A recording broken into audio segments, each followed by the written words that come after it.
ஏன்னா ஏற்கனவே ஒரே ஒரே நேரங்கள்ல சட்டமன்றத்திற்கும் பாராளுமன்றத்திற்கும் ஒரே நேரத்துல தேர்தல் நடந்திருக்கிறது. வரலாறு இருக்கிறது. 90களுக்கு முன்னாடி எல்லாம் நீங்க பாத்தீங்கன்னா சட்டமன்றத்துக்கு பாராளுமன்றத்துக்கு ஒரே நேரத்துல தான் தேர்தல் நடந்திருக்கிறது. இது ஒரே நேரத்துல தேர்தல் நடப்பதன் மூலம் மேன் பவர், மணி, பணம் செலவு இதெல்லாமே மிச்சப்படுத்தப்படும் என்பது. அது இல்லாம அரசாங்கத்தினுடைய அந்த ப்ரொடக்டிவிட்டி டைம் நம்ம இன்னும் அதிகமாக செலவு பண்ண முடியும். அதனால அரசாங்கம் அது சரியான நேரத்துல அதுக்கான நடவடிக்கை. இல்ல அது நான் சொல்ல முடியாதுன்னா அதுக்கான வேலைகள் நடந்துட்டு இருக்கு. அவங்க அதுக்கான நடக்கும்போது அது எல்லாருக்கும் அறிவிப்பாங்க. கர்நாடக அரசு வந்து தீவிரமா இருக்காங்க. தமிழக அரசு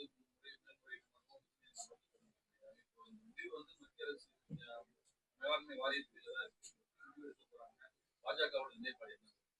ஆனா இன்னைக்கு என்னுடைய பிரஸ் மீட்டை பொறுத்த அளவுக்கு 12 ஆண்டு சாதனைகளை வந்து மக்கள் மத்தியில உங்கள் மூலியமாக கொண்டு போக வேண்டும் என்பதுதான் என்னுடைய பிரஸ் மீட்னுடைய ஒரே மிக முக்கியமான நோக்கம்.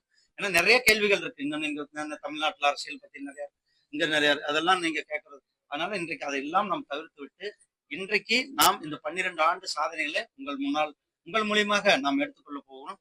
ஆனால் எப்பொழுதுமே நீங்க மேகதாது அணை பொறுத்தளவுக்கு நம்மளுடைய மாநிலத்தினுடைய நலன், அவங்களுடைய மாநிலத்தின் நலன், எந்த மாநிலத்தினுடைய நலனும் பாதிக்காம அதற்கான நடவடிக்கைகளை எடுக்கணும். நமக்கான தண்ணீர் கிடைப்பதற்காக நமது போராட்டம், அதனுடைய உரிமையை நாம் விட்டுக் கொடுக்க முடியாது.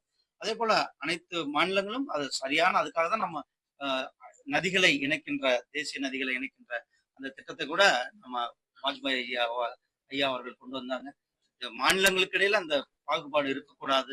அனைவருக்கும் அனைத்து மாநிலத்திற்கான உரிமையான தண்ணியை கிடைக்க வேண்டும் என்பதுதான் எங்கள் நிலை.